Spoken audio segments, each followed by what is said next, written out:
Aïda Diallo, indésirable à Touba, le khalife général des Mourides a décidé de ne plus recevoir l'ex-épouse de Cheikh Béthio Thioune. Vous entendrez son porte-parole.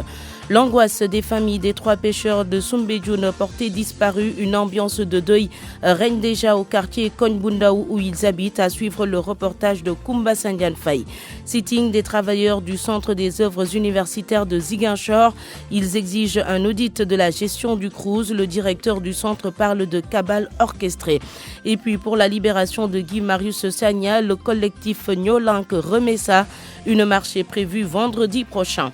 Le grand journal à suivre l'actualité internationale avec Binta Diallo. Nouakchott annule les mandats d'arrêt internationaux contre 2 anciens opposants de l'ex-président Mohamed Ould Abdelaziz.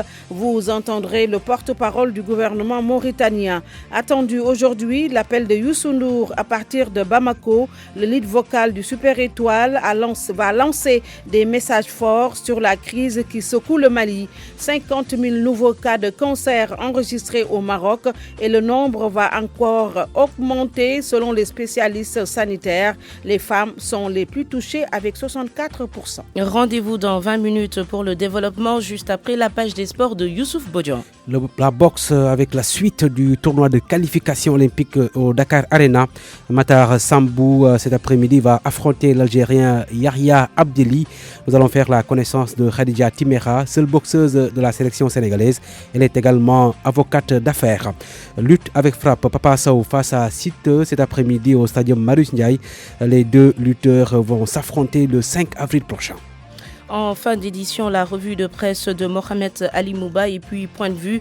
Y a-t-il risque de surendettement du Sénégal? Débat aux environs de 12h35. Bonjour à tous. Un bébé d'1 an de sexe masculin enlevé à Niakhar hier dans la matinée.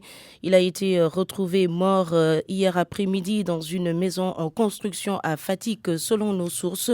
Et puis à Louga, la famille du maître coranique Abdoulatif Cissé, cité dans le meurtre du talibé Habiboulaye Kamara, rejette toutes les accusations. Elle estime que le talibé n'a pas été battu à mort au Dahra. La famille du marabout et l'association des maîtres coraniques de Louga tiennent à l'instant une conférence de presse. Pour rappel, l'autopsie a révélé une mort par traumatisme crânien. Sur ces cas de maltraitance des enfants, le collectif pour la protection des enfants sera dans la rue. C'est pour dénoncer la violation des droits des enfants. Awali Thiam, membre du collectif, était l'invité d'RFM Matin. Quand il y a des cas vraiment difficiles, quand il y a des cas qui heurtent même la sensibilité des Sénégalais, c'est un devoir pour le président Macky Sall de s'autosaisir, comme le procureur le fait quand il y a des actes, quand il y a des problèmes politiques. Je pense qu'il n'y a pas juste la politique qui existe au Sénégal. On aimerait bien qu'elle soit présente demain à 9h, rond-point RTS, qu'elle soit à nos côtés, qu'elle soit empathique, qu'elle se mette à la place des présumées victimes, qu'elle se mette à notre place, qu'elle soit une maman, qu'elle soit une grand-mère, qu'elle soit une amie, une confidente pour ces enfants-là. Midi 4, vous écoutez le grand journal sur RFM. RFM, la radio de toute l'actualité. 2 jours sans aucune nouvelle des 3 pêcheurs de Soumbédioune portés disparus. Tristesse et angoisse au quartier Kogne-Boundaou où ils habitent. Certains commencent à perdre espoir de les revoir toujours en vie. Une ambiance de deuil règne à Soumbédioune. Constat dans ce reportage Koumba Sandiane Faye, ce sera tout à l'heure qui a rendu visite aux proches des disparus. La fatwa du khalife général des Mourides contre Sokhna Aïda Diallo, Serigne Mountakha Mbacké, a décidé de ne plus la recevoir. Elle, la veuve de Cheikh Béthio Thioune, c'est parce que Sokhna Aïda Diallo persiste dans l'organisation de ses chants malgré les instructions du khalife. Serigne Mountakha a fait la déclaration à Podokhan dans le cadre de son séjour. Le porte-parole du jour, Serigne Cheikh Mbacké Abdoulatif, que je vous propose d'écouter. Tout le monde a une idée claire des agissements de Sokhna Aïda Diallo. Elle est à l'origine de beaucoup de controverses au sein du mouridisme, à l'origine de la colère de certains talibés. Le calife l'a reçu 2 fois, je dirais, à Ndiarème et à Touba. Mais Serigne Mountakha lui a rappelé les règles du mouridisme. la voix de Serigne Touba. Elle sait ce que Serigne Mountakha lui a dit. Le khalife l'a rappelé à l'ordre, suivre les enseignements du prophète, suivre la voie tracée par Serigne Touba. Mais j'ai l'impression qu'elle n'en fait qu'à sa tête. Le Serigne est au courant de ça. Des talibés sont venus s'en ouvrir au khalife. Mais dans sa magnanimité, le khalife leur a dit de laisser tomber. Mais encore une fois de plus, Serigne Touba ne bénit pas du tout ce que cette dame l'a fait. Nous sommes très clairs à ce niveau-là.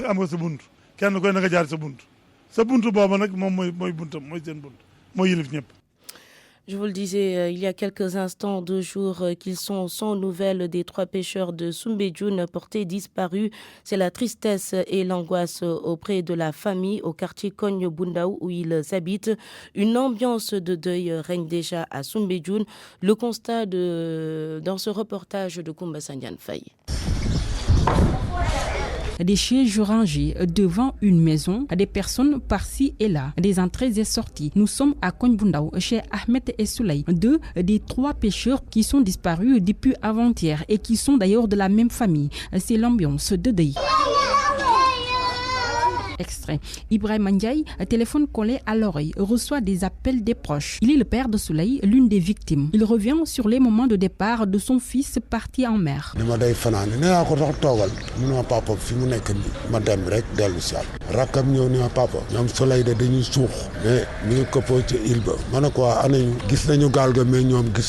Abattue comme Aïcha Mbaye, épouse de Ahmed, qui porte l'enfant unique qu'elle a eu avec son mari.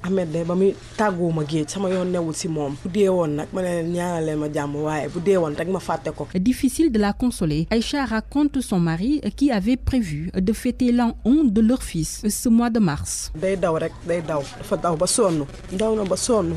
19 mars le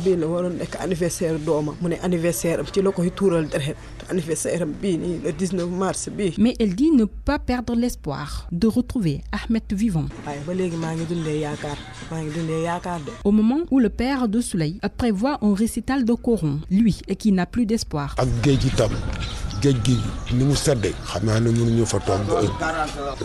Malgré les recherches des sapeurs-pompiers et de la marine, les corps de ces 3 pêcheurs ne sont toujours pas encore retrouvés. Ils sont partis en mer ce mercredi vers 18h, leur pirogue et le moteur récupérés.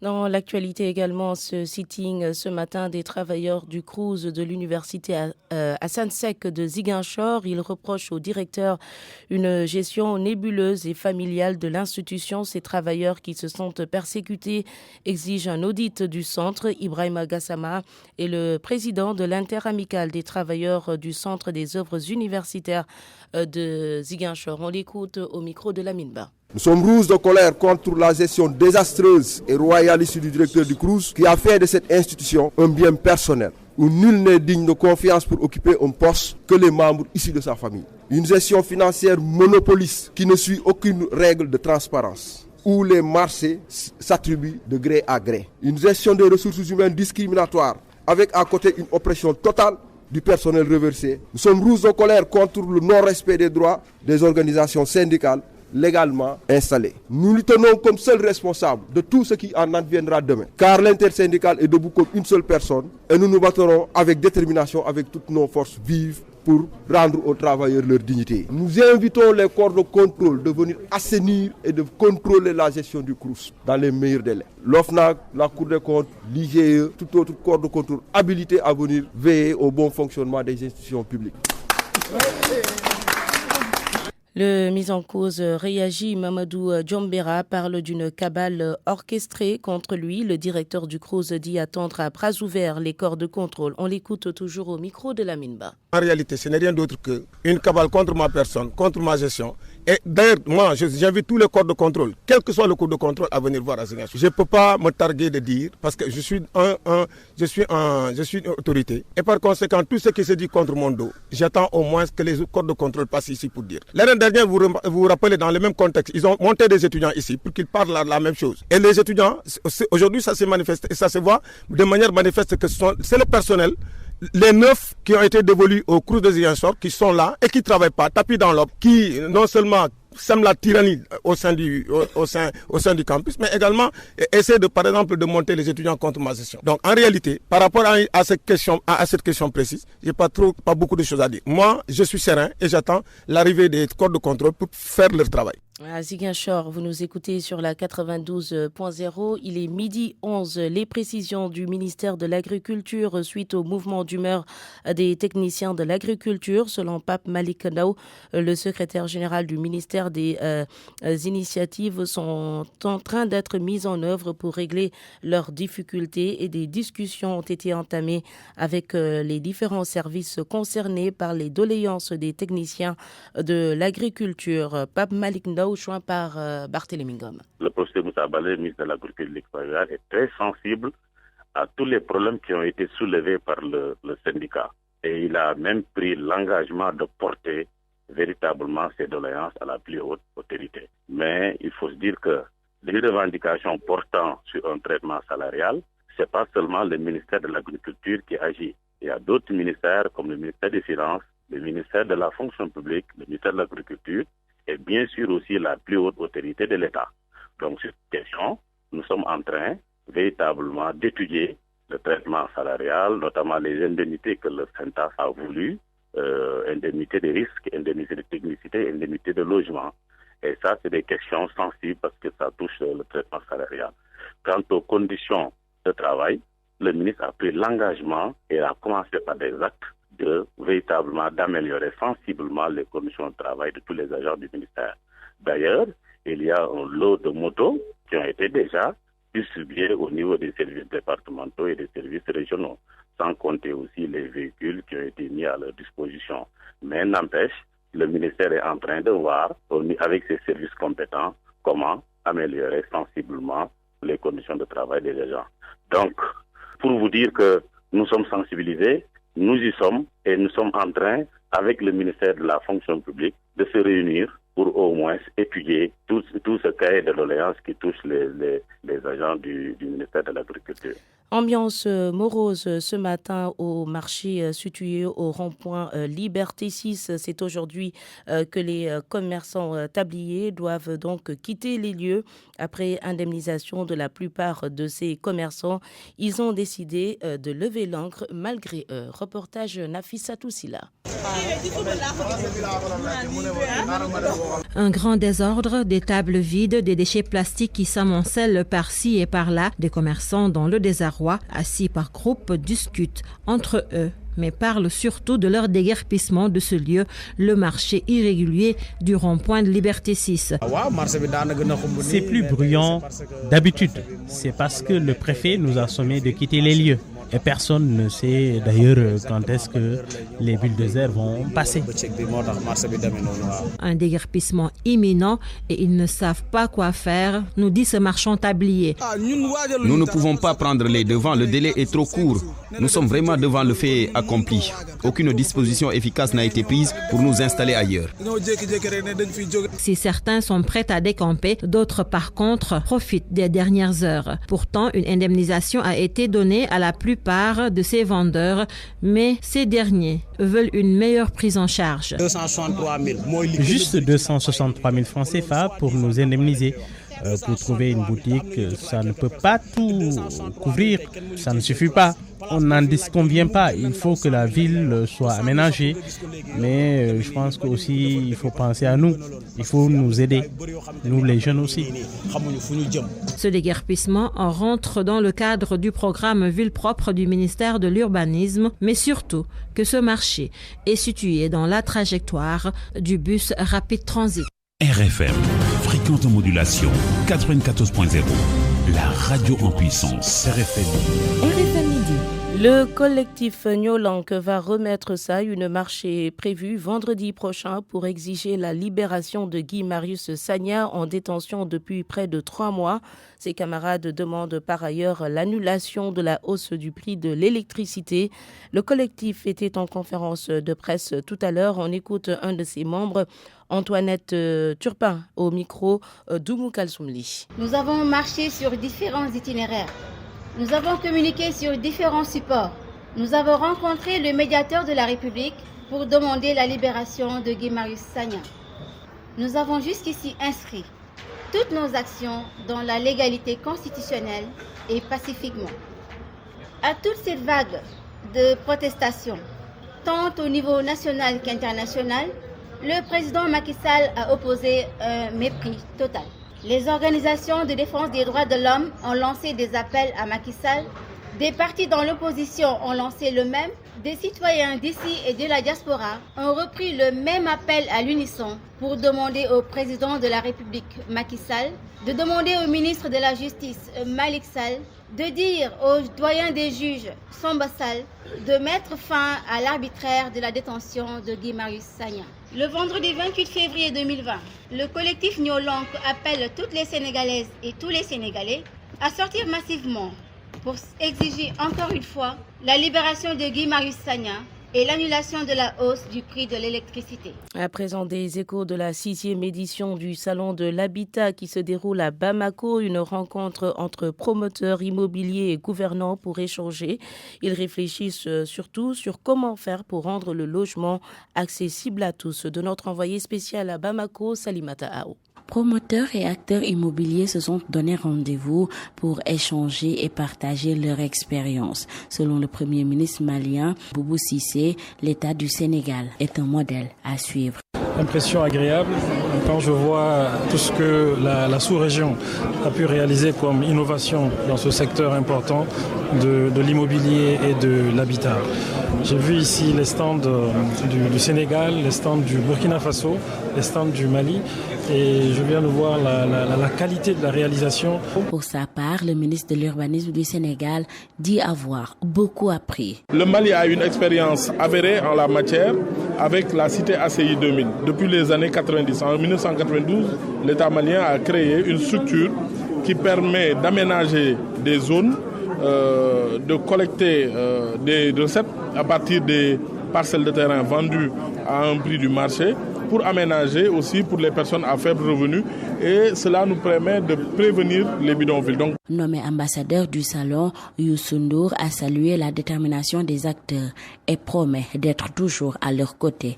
Je suis nommé ambassadeur de ce salon, donc nous porterons les messages au niveau des autres autorités pour que quand même ces soldats de l'habitat soient soutenus, pour que la performance au niveau habitat en Afrique soit une chose vraiment qui nous permette d'avancer. Une rencontre de 4 jours qui va permettre de nouer des partenariats, mais aussi de voir comment rendre facile l'accès au logement. Salimata Ao, Bamako, pour la radio Futur Média. RFM. L'actualité internationale. Le tour d'horizon de l'actualité internationale à midi passé de 19 minutes. Bonjour Binta Diallo. Bonjour Anna.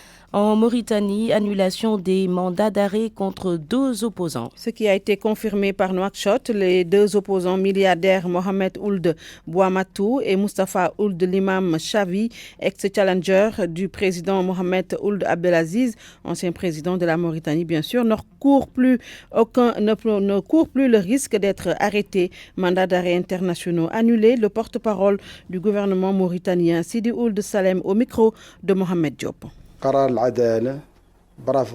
C'est une décision de la justice de lever les poursuites contre des citoyens mauritaniens.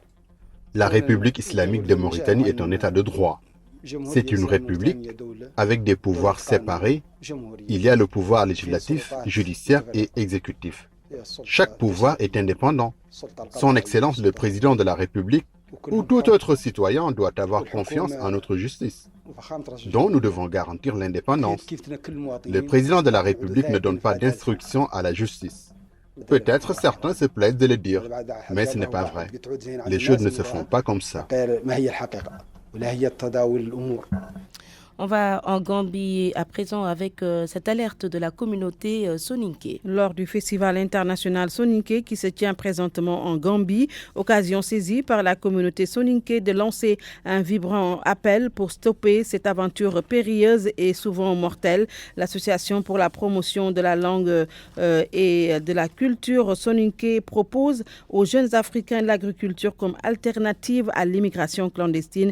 Ndati Diop, envoyé spécial en Gambie. 2017, le nombre de migrants décédés ou disparus était déjà de 2247 et depuis, les choses n'ont pas changé. Ce bilan de la section Europe d'Amnesty International interpelle la communauté soninké. Migratoires de nature, les Soninké ont payé un lourd tribut à l'immigration irrégulière.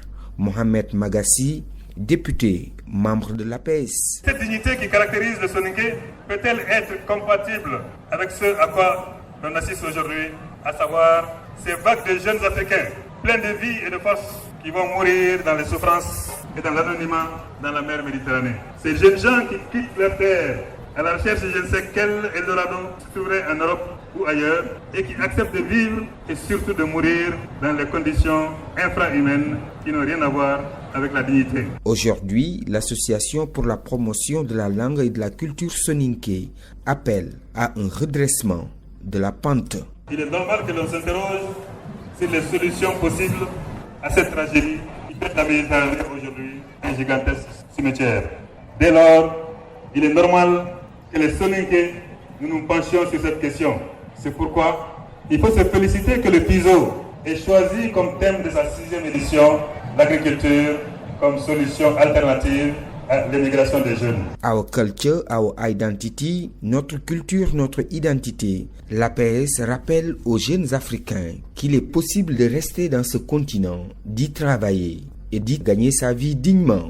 Ndate Diop Serekunda, Radio Futur Média. Et pendant ce temps, le cancer fait des ravages au Maroc. Et rien qu'en 2019, on a plus de 50 000 nouveaux cas enregistrés au royaume chérifien, un chiffre qui va d'ailleurs accroître selon les experts les années à venir. Les femmes sont les plus touchées, 64% des cas. En ligne de Casablanca, Khadim Bay. C'est un phénomène inquiétant. La hausse du nombre de Marocains atteints d'un cancer.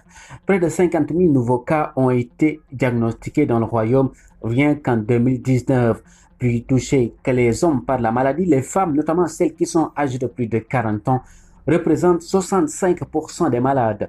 Elles souffrent généralement du cancer du sang. Croissance démographique, mauvaises habitudes alimentaires, industrialisation fulgurante de l'économie marocaine en sont les principaux facteurs. Alors que le pays caresse le rêve d'un développement économique plus important, les spécialistes s'inquiètent et tablent sur un nombre de nouveaux cas pouvant dépasser les 64 200 en 2030. Dans la région, le Maroc n'est pas un cas isolé, soulignons-le. Outre le royaume, les cancers ont représenté la deuxième cause de décès en 2017 en Tunisie et en Algérie. Khadim Bayi, Casablanca, Radio Futur Média. L'appel de Youssou N'Dour face à la presse hier à Bamako, le leader du Super Étoile a déclaré qu'il est inacceptable de laisser le Mali seul dans sa crise. Youssou N'Dour, en concert aujourd'hui dans la capitale malienne, prévoit de lancer des messages forts. Il a par ailleurs exhorté les artistes musiciens du Mali à voyager, se produire pour porter haut leur pays. Ce sont les paroles de Youssou N'Dour. Anna, c'est tout. Merci beaucoup, Binte Diallo. Parole aux auditeurs. L'actualité, qu'en pensez-vous? Moi, je pense que vous devrez. Réagissez dans nos éditions d'information sur l'actualité. Bonjour. Du lundi au vendredi, vous avez la parole sur RFM. Y a-t-il risque de surendettement du Sénégal? Débat à 12h35 avec Modoudien, enseignant-chercheur en sciences économiques à l'université Alioune Diop de Bambey, et Aïmirou Ning, président du groupe parlementaire Benno Bokk Yakaar. Avec nous, Youssouf Bodian. Bonjour Youssouf. Bonjour Anna.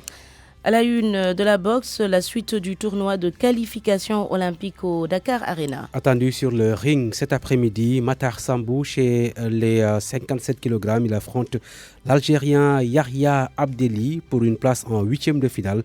L'ancien pensionnaire du centre Jacques Chirac de Thiaroye, 36 ans, et vit à Londres. Le vainqueur de ce combat va affronter le Botswanais Setchiro Kabokolen, exempté du premier tour. Mardi prochain, ce sera l'entrée en jeu de Khadija Timera, seule Sénégalaise engagée dans ce Tekio de boxe. La Sénégalaise vivant en France, médaillée d'or au dernier championnat d'Afrique de la zone 2. Soracham a rencontré l'avocate de profession. Avocate et boxeuse, Hadija Temera est à sa 3e sélection avec l'équipe nationale du Sénégal. Allier son métier d'avocat et la pratique de la boxe, une manière d'inciter les femmes à croire en elles. Vraiment, moi je suis juriste d'affaires, j'ai travaillé en cabinet d'avocat, je suis diplômée de Berkeley en Californie. C'est dire aux femmes qu'elles sont capables de faire énormément de choses, qu'elles sont capables de contribuer à leur foyer. Et il y a beaucoup à faire, que ce soit dans les sports de combat, que ce soit au niveau juridique, que ce soit au niveau des positions. Il n'y a pas pour moi une concurrence entre les hommes et les femmes, il y a pour moi une complémentarité. Seule fille dans la sélection sénégalaise pour le TKO, Hadija Temera estime que c'est un défi à relever pour la qualification. C'est un gros challenge, il y a d'autres femmes aussi derrière. Il y en a qui s'entraînent, il y en a qui ont fait partie de l'équipe. Je pense à Marietou Diallo qui a 60 kilos et qui a elle aussi en 2017 été championne d'Afrique. Donc voilà, je pense que pour toutes ces personnes-là qui ont envie de boxer, qui ont du talent, là j'ai eu la chance d'être la seule sélectionnée, il faut forcément se qualifier. Avec la défaite d'entrée de Pape Mamadou Ndiaye, l'avocate conseille à ses coéquipiers de rester sereins. On est à domicile, on a eu aussi des déboires aux Jeux d'Afrique avec des problèmes d'arbitrage et tout. Quoi qu'il arrive, en tout cas, ce que je conseille à tous mes coéquipiers et à moi-même, c'est de rester dans l'état d'esprit de se qualifier. L'organisation du TKO au Sénégal va peut-être promouvoir cette discipline, selon Hadija Temera. En tout cas, c'est ce que j'espère, puisque au niveau du Sénégal, on a toutes les qualités athlétiques pour performer dans ce sport. Je pense qu'il manque un petit peu des choses comme de la stratégie, de la technique, du matériel. Alors le fait d'avoir cette exposition-là, ça va permettre, je pense, au sport de rayonner et inspirer beaucoup d'autres. Entraîné par l'ancien champion du monde professionnel de boxe, Souleymane Beye, Hadija Temera rêve de remporter le titre olympique pour le Sénégal. Mais tout commence au Dakar Arena avec une qualification. Soda Cham, tout sera donc mardi prochain, l'entrée en jeu de Hadija Temera. Notez donc le combat de Matar Sambou. Cet après-midi, il affronte un Algérien, Anna. Du football avec la Coupe arabe des moins de 20 ans, le Sénégal joue à l'instant. Le match a démarré depuis près de 20 minutes à Riyad. Le Sénégal qui affronte donc le Soudan. C'est la deuxième sortie des Lionceaux après leur match nul d'entrée face aux Émirats arabes unis. C'est donc sélectionneur adjoint confiant que nous avons joint à Riyad à quelques heures du coup d'envoi de ce match. On va écouter Issa Aïdara. Je pense que pour le premier match, on avait en face une équipe des Émirats bien regroupée qui défendait très bien. Ça, il faut le reconnaître. C'est une équipe qui ne nous a pas mis en difficulté, mais qui misait quand même sur les contres, qui défendait très bas et qui misait sur les contres. Et donc, sur l'ensemble du match, le contenu a été assez satisfaisant. Et je pense que les jeunes sont conscients de ce qui les attend. On a bien travaillé. Je pense que voilà, si on met les ingrédients qu'il faut, il n'y a pas de raison que l'on ne passe pas. On ne sous-estime pas l'adversaire. Au contraire, on le respecte énormément. Mais je pense qu'il y a assez de qualité chez nous pour faire la différence. Et je pense que les jeunes sont conscients de cela. Et ils ont montré, en tout cas aujourd'hui, à l'entraînement, une grande envie de faire quelque chose, de passer pour aller encore plus loin dans ce tournoi. Issa Aïdara, donc sélectionneur adjoint de l'équipe U20 du Sénégal. Nous reviendrons dans nos prochaines éditions avec le résultat de ce match contre le Soudan. La Côte d'Ivoire qui se sépare de son entraîneur Ibrahima Kamara à un mois donc de la double confrontation contre Madagascar.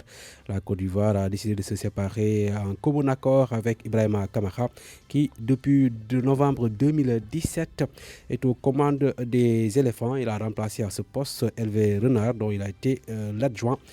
Une séparation donc qui intervient après 2 mois de la double confrontation contre Madagascar pour le compte des éliminatoires de la CAN 2021. Dans l'actualité des sports, il y a également de la lutte avec frappe. Youssouf, ce face-à-face prévu cet après-midi entre Papa Sow et Siteu. Ça se passe au stadium Marius Ndiaye à partir de 16h. Les deux lutteurs vont donc s'affronter le 5 avril prochain à l'arène nationale. Ce sera le premier combat de Papa Sow depuis la création de son écurie. Un combat organisé par Pape Abdou Fall. Merci Youssouf. Prochain journal des sports à suivre dans notre édition d'information de 13h. RFM, la presse du jour. À 12h30, la revue de presse de Mohamed Ali Mouba. Bonjour. Dans cette revue de presse, la pose de la première pierre par le président de la République du stade international de Diamniadio tient haut la dragée à tous les autres sujets du jour. Une infrastructure moderne aux normes de la FIFA, Bichron Le Soleil, qui se fait écho du propos principal de Macky Sall, cap sur l'organisation d'une CAN dans 4 ans, s'enthousiasme d'ailleurs le journal, toujours en une principale. Le Spartak Moscou reprend reproduit à Diamniadio, croit savoir le journal Wa Grand Place. Rien à envier au Stade de France, relève Vox Populi. Diamniadio, symbole de l'audace et poumon de libération. Macky donne le coup d'envoi, constate Sud Quotidien. Allusion à la première pelletée de sable et de ciment du président en guise de pose de première pierre. En tout cas, Macky donne rendez-vous le 20 août 2021 pour l'inauguration. Les travaux devraient durer 17 mois pour un coût estimé à plus de 150 milliards de nos francs. Le joyau olympique d'une capacité de 50 000 places répondra aux normes internationales, détaille l'observateur. Mamadou Diagne, le président du CNOS, qui s'investit particulièrement pour la réussite des JOJ 2022 au Sénégal. Ce futur temple du sport, par ses caractéristiques architecturales futuristes, contribuera à faire de la ville de Diamniadio un pôle de référence à l'échelle africaine et mondiale, dit-il. En tout cas, le Sénégal est candidat pour l'organisation de la CAN 2025, tout comme la Guinée. Macky veut sa CAN dans 4 ans, lance le journal Record. Les Lions du Sénégal pourraient y recevoir le Congo en éliminatoire de la Coupe du Monde 2022, croit savoir Stade Quotidien. Et la Jouf va même plus loin. L'international sénégalais confie à nos confrères de l'Observateur que nous pouvons organiser la Coupe du Monde U17. Pérenniser le stade olympique, maître mot de Diagne, il invite la jeunesse à s'en approprier, mais Macky a demandé pour sa part et exigeait même des médailles au JOJ 2022. Le journal Les Échos a fait écho des lauriers pressés par le chef de l'État à Diagne. Macky vante son stade et chante Diagne. Écrit d'ailleurs, le journal LAS s'intéresse à la mobilisation pour la pose de la première pierre. Toute la République était affairée hier pour la réussite de l'événement du folklore à Gogo, raconte encore le journal LAS. En plus des comités à l'Ekaza et le 12e Gaïndé, des militants venus des 4 coins du Sénégal ont donné à l'événement une certaine dimension. De l'accueil des invités à la rencontre avec les acteurs du sport, Matarba était à la manœuvre. Le dialogue politique, l'équipe de Big Fam a du mal à concilier les positions. L'arrêté Maître Ousmane Gom, la révision des articles du Code électoral et l'article 80, toujours la révision des articles du Code électoral instituant l'incapacité électorale ou encore l'article 80, la majorité oppose toujours son veto, constate Sud Quotidien. Ces désaccords ne présagent pas un succès du dialogue politique, alerte Yibril Ning, membre du CRADEC, c'est la société civile. Pour l'AS, l'on s'achemine tout droit vers l'échec. Le quotidien n'écrit pas autre chose qui parle de désaccord total au dialogue. Les journaux Les Échos rapportent même les échanges musclés entre la majorité et l'opposition. Benoît Sambou de Benno Bokk Yakaar, intraitable. C'est une perte de temps que de vouloir discuter de certaines questions, affirme-t-il. Des opposants dont Déthié Fall se défoulent sur Sambou et Maître Ousmane Seye, tous de la majorité. Statut spécial aux nominations du maire de Dakar. Le journal Le Quotidien pose le débat ce matin à dès la première page. Pour Maître Doudou Ndoye, il s'agit de convaincre sur l'utilité non politicienne du statut. Il faut réfléchir à 2 fois avant d'arriver à une réforme, soutient de son côté le député Alelo. Le confrère disserte à sa page 5 le silence troublant de la présidente du ACCT, Aminata Mbengue Ndiaye. Elle répond par le mépris après avoir fait la proposition controversée, souligne le confrère. À la une du journal Le Témoin, Alliance pour la République, un bureau politique de tous les risques. Le confrère note que les membres de cette instance du parti présidentiel sont convoqués ce soir. Une réunion qui pourrait être celle de tous les dangers à la suite d'accusations de complot portés contre certains responsables. Et puis sport, à la une de Sunu Lamb, Papa Sow cite Giancarlo Amarus Ndiaye, guerre des mots à 16h. Papa Sow convoqué à 16h30, cité à 17h, méga show avec Pape Diouf, Ngaka Blindé entre autres. Dans le Stade Quotidien, entre mai, forme et convalescence chez les cadres, alerte dans la tanière avant Guinée-Bissau. Le journal note que Gana Gueye a des soucis causés par 2 blessures. Koulibaly, retour manqué, toujours à l'écart. Ismaël Sarr à l'infirmerie depuis le 18 janvier dernier. Crépin Diatta touché aux adducteurs. Bonne lecture à tous.